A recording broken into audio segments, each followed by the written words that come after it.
Welcome to the What's Important Now broadcast. In America today, we are witnessing a cultural shift.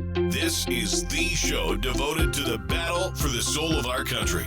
Join our host, Tom Sears, as he explains the issues of our day and join the fight to bring values and morality back. Let's join Tom now as he shares what's important now.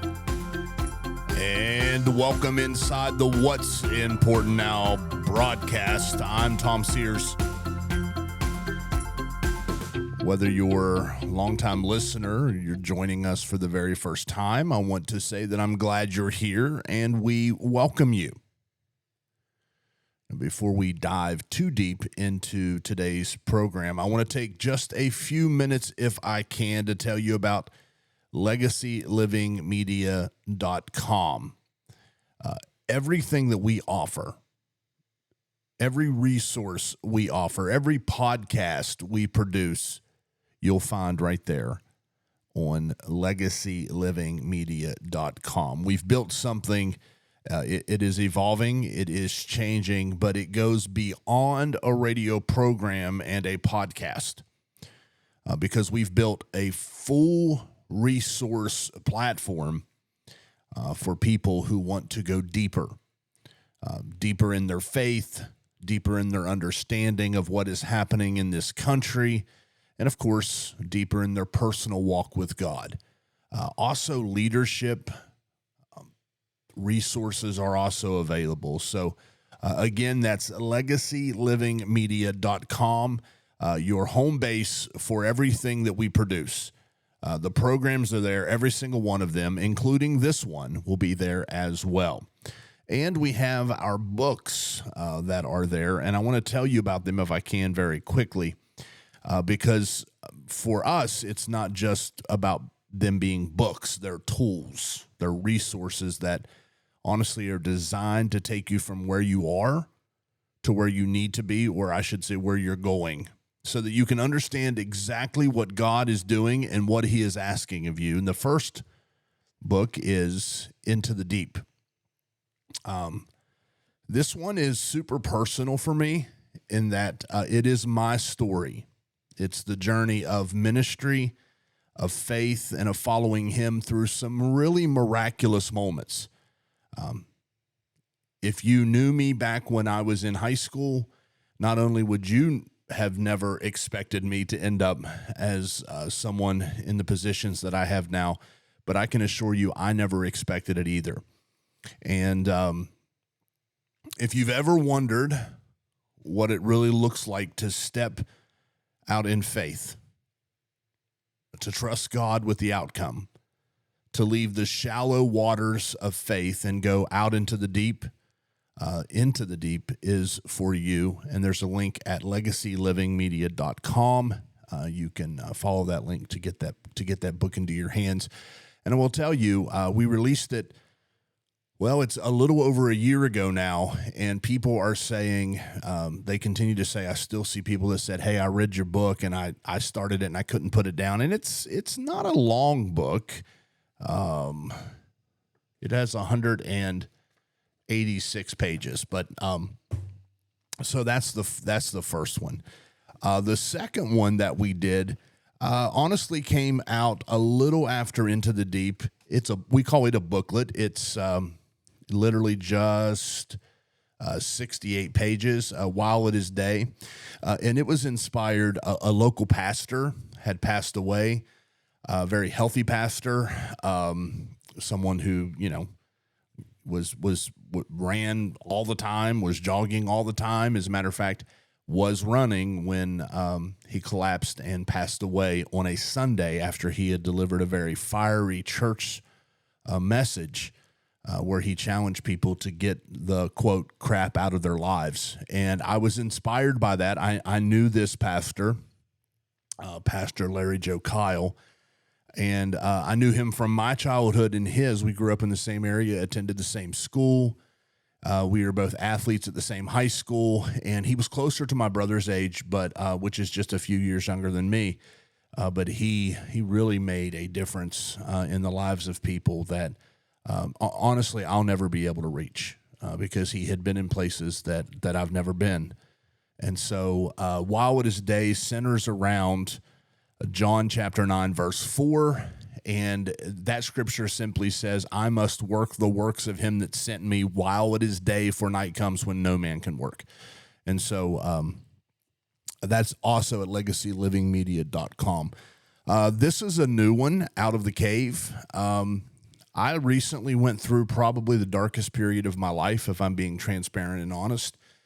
The fact that I'm sitting here, continuing to host What's Important Now, the fact that I'm standing behind a pulpit at New Beginnings Church, the fact that I continue to be an administrator in public education, a husband and a father is a miracle, because I went through a really, really dark time. And so Out of the Cave, it is drawn from 1 Kings chapter 19, the story of Elijah.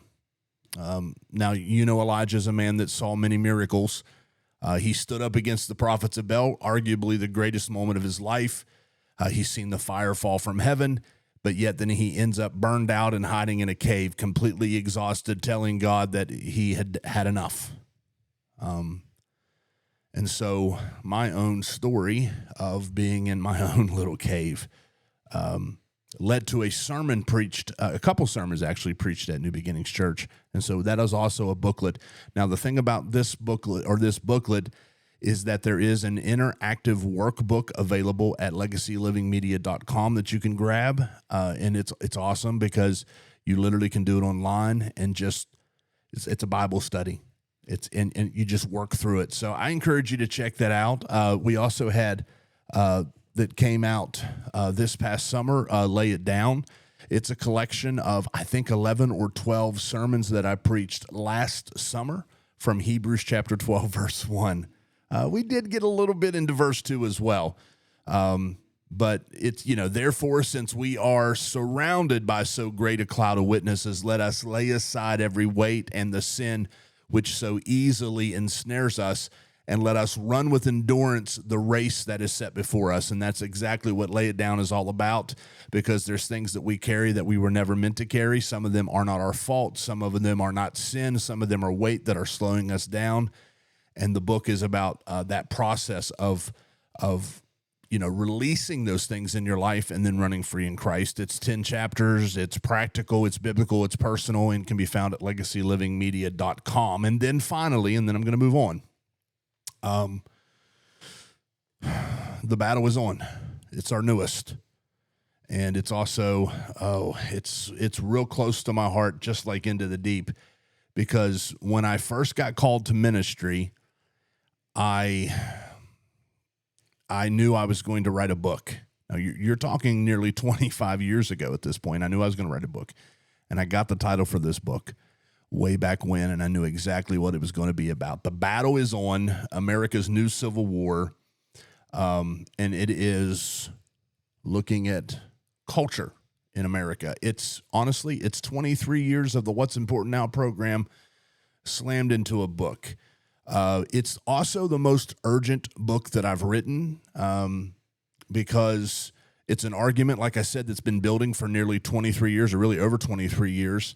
And it's the case that America is in a war for her soul, a war that was never declared, that the church has been largely sleeping through.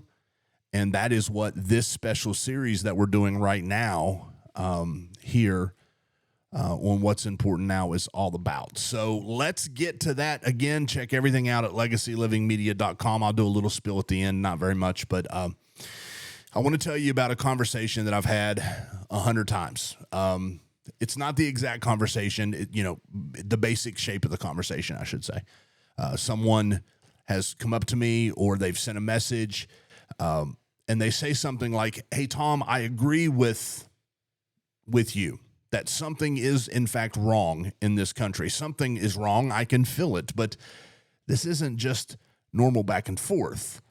Don't things always swing back and forth in America? Don't they always, kind of come back? Hasn't it always been like this?" And I think that's a very fair question. When we talk about America's new Civil War, I think it's a very fair question to ask ourselves this, and I understand why people ask. because the alternative answer is uncomfortable. If it hasn't always been like this, then that's a little bit uncomfortable, and it does show movement for sure. The alternative is that what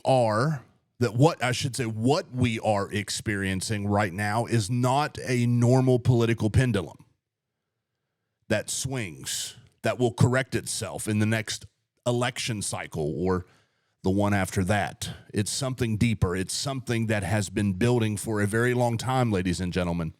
Something that will not find a fix without a serious, sustained, faithful response from the people who understand what is at stake. And so here's my honest answer to their question. No, this is not like it has always been.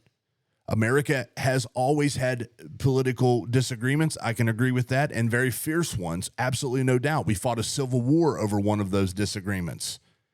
We've argued about taxes and trade and foreign policy and the role of government. All of these things, they are fact. And those things have happened for as long as we have been a nation. And ladies and gentlemen, I would argue that that is healthy. That's exactly what free people do, right? But what is happening right now is different. What is happening now is not an argument about policy. It's an argument about our very foundation. And if you've listened to this program for 23 years or any time during that 23 years, you know that I've talked a great deal about our foundation, because our foundation is what America is. America is. Our foundation is about what America is. And so what America has built, what America was built on.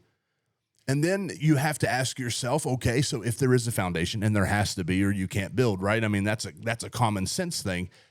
Then we have to ask ourselves, okay, well, if there is a foundation, and there is it worth keeping?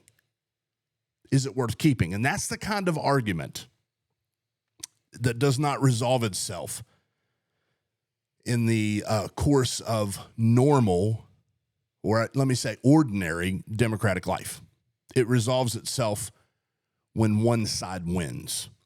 And so today I want to lay out exactly what the two sides are. And I want to be clear, and I want to be fair, and I want to be without any caricature, because I think once you see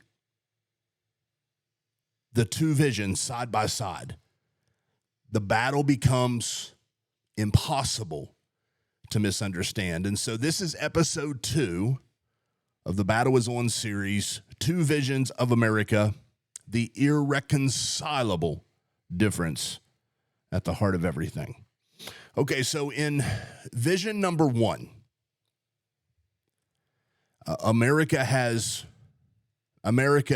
a sovereign God, or I should say America is a nation under God. So this is the vision of the founders. It's not perfect. It's not without contradiction. We know that. History tells us that story, but it is clear, it is explicit, and it's in their own words. And so in this vision, America was founded by men who believed in the God of the Bible, Abraham, Isaac, and Jacob. Men who understood, I should say the God of Abraham, Isaac, and Jacob, to clarify. Men who understood that the rights they were claiming, well, they did not belong to them because the king had granted them. They belonged to them because God had given them the rights. Now, ladies and gentlemen, that is not my interpretation. You can argue with that interpretation, but you can't say that it's my interpretation, because that's exactly what they wrote. Think about it. We hold these truths to be self-evident, that all men are created equal, that they are endowed by their Creator with certain unalienable rights. Of course, among these are life, liberty, and the pursuit of happiness. Notice, by their Creator. That phrase is doing enormous work. It means that rights come from God, not from government, not from a constitution, not from the will of the majority, but from God. And because they come from God, no government can legitimately take them away. So that is the whole argument of American liberty in one sentence. God made you, God gave you rights. No earthly power can override what God gave to you. Now think about what that means structurally. If your rights come from God, and they do, then the government's job is not to decide what rights you have.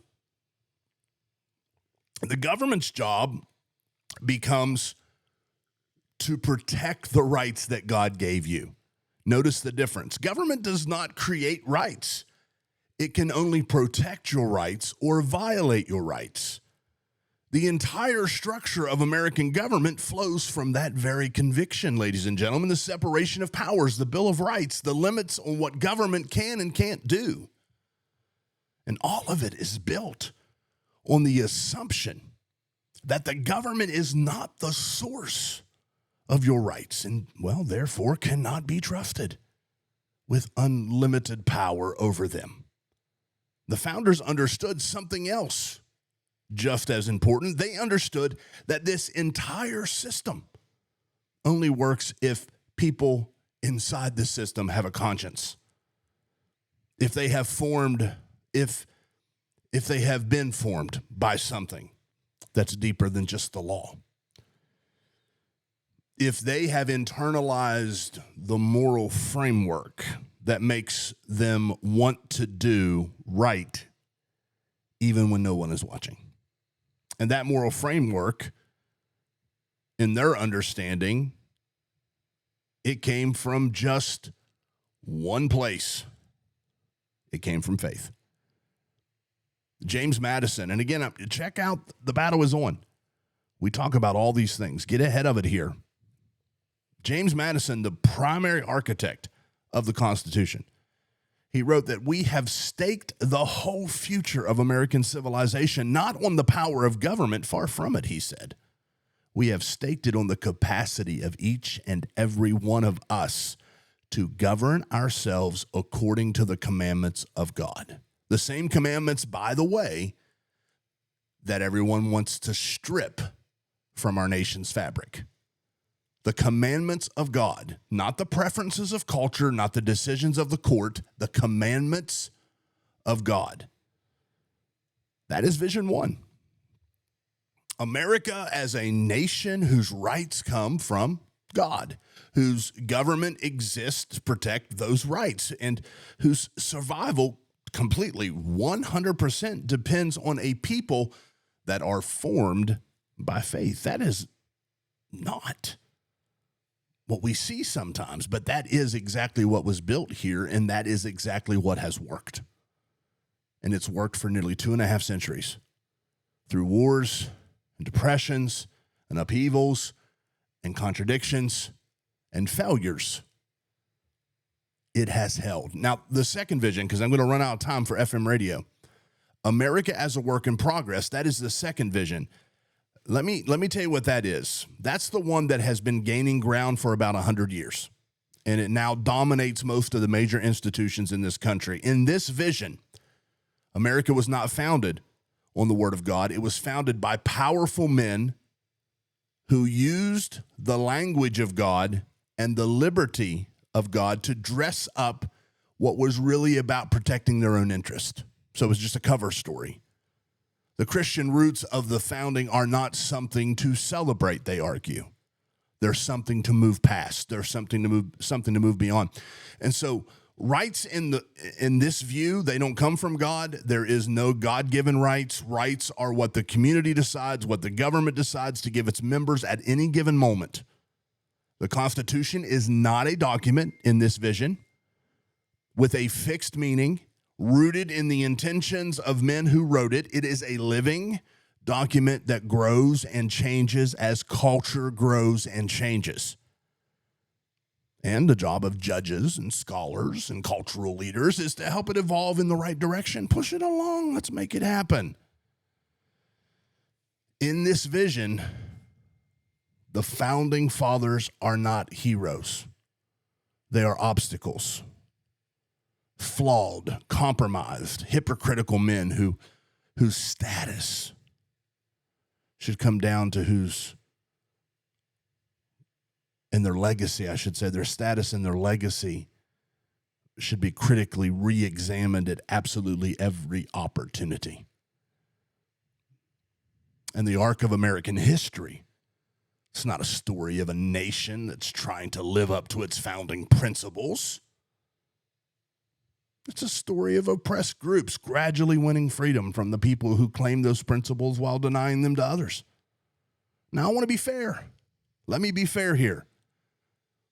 Because there are real things in American history that need to be reckoned with honestly. Slavery was real, and it was a moral catastrophe. It was a contradiction to what was written in the Declaration of Independence, and I state that wholeheartedly.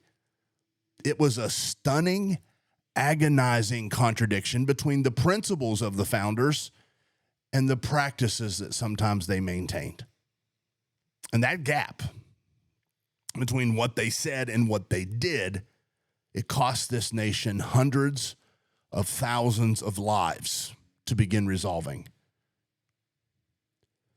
A serious defense of America's heritage has to be honest about that. So I'm going to be honest about that. I'm not interested in a sanitized version of history that pretends the contradictions were not there. They were there. But here is what Vision 2 gets profoundly wrong. And this is the most important thing that I'm going to say today, so I need you to get this. The fact that a principle has been imperfectly lived does not make the principle false. Let me say that again. Because it matters most, it matters almost more than anything else in this conversation. The fact that a principle has been imperfectly lived does not make that principle false. The same principles that our founders failed to fully apply were the principles that eventually ended slavery. And the argument that the abolitionists made, the argument that ended slavery was not that the founding was wrong. It was that the founding was right and the practice was wrong. All men are created equal, and all men are endowed by their Creator with unalienable rights. That sentence, when properly applied, is death to slavery. And it was used as exactly that by the men and women who finally made the application stick. Vision 2 does not deal with that honestly. It takes the contradiction and uses it to discard the principles along with the failure to live up with them, which leaves us nothing. No foundation, no standard, no basis on which to call anything right or wrong. And culture with no basis, well, is a culture that's already lost its way. And if you take a look at, and I don't know that I have the time to do it today, but if you take a look at Frederick Douglass's response, he had an opportunity to call the founding fathers whatever he wanted to call them, right? He was born into slavery. But he did not do that. Instead, what he did on July 5th, 1852, he stood in Rochester, New York, and gave one of the most powerful speeches in American history. It's often called the "What to the Slave Is" the 4th of July speech. And it's searing. He does not let white America off the hook. He names the horror of slavery with precision and fury, and he describes the obscenity of celebrating liberty while millions remained in chains. But then he does something that Vision 2 refuses to do. He picks up the founding documents and begins to defend them. He said the Constitution, when properly interpreted, is a glorious liberty document. He said the principles of the Declaration of Independence were sound. The problem, he said, was not the principles. The problem was that America was not living up to them. I said at the beginning that the two visions are not just two different political opinions. And I want to add a little bit to that if I can, because I think it's key to understanding why this battle is so fierce and why it will not be resolved through normal political compromise. A political disagreement is an argument between people who share a foundation and disagree about how to build on it. You and I can disagree on tax rates or immigration policy or trade agreements, and we can still, I would hope, have a productive conversation because we're both operating from shared assumptions about what government is for and what rights are for and what kind of country we're trying to build. But what is happening in America today is not that kind of disagreement. It is an argument about the foundation itself, about the most basic questions of human life. Questions like, where do rights come from? If rights come from God, then no government can legitimately take them away. If rights come from government, then the government can redefine them whenever it decides it's a good time to do so. And those two answers are not compatible. You cannot split the difference between them. Another question, what is a human being? If every person is made in the image of God, then every person has inherent dignity that cannot be assigned or revoked by any earthly authority. If human beings are just the product of random physical processes, then dignity is something we assign based on the qualities that vary. And what can be assigned can be taken away. And again, those two answers, ladies and gentlemen, simply not compatible. What about what holds a free society together? If it requires a people formed by faith, then removing faith from the public life is not neutral, it's destructive. If faith is just one preference among many with no special role in forming citizens, then removing it from public life is a reasonable step towards a more inclusive society. And again, not compatible. And that's why the battle was so fierce. And that is why compromise feels impossible anymore in our country. That is why people on both sides feel like the other side is not just wrong, they're dangerous. They're both right about the last part. Because when you are arguing about foundations, the other side really is dangerous to what you're trying to build. You cannot build Vision 1 on Vision 2's foundation, and you cannot build Vision 2 on Vision 1's foundation. Only one of them can win. I've got to cut through a lot of content because I'm running out of time for FM radio. So I'm going to be super quick here and say two visions of America, two completely different answers to the most basic questions of human life, two religions competing for the soul of the nation. So, what can you do? Well, pray, number one. Stand on your convictions. But if you have not done so already, go to legacylivingmedia.com, explore everything that's there, the books, the workbooks, all the programs.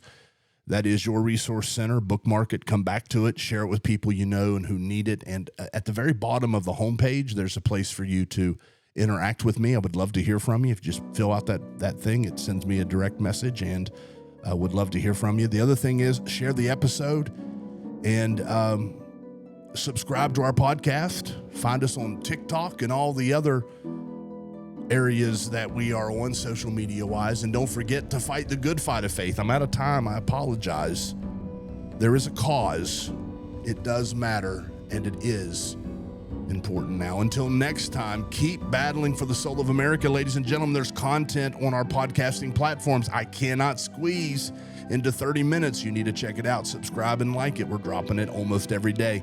Have a great day. Until next time, this is Tom Sears. This has been What's Important Now. God bless.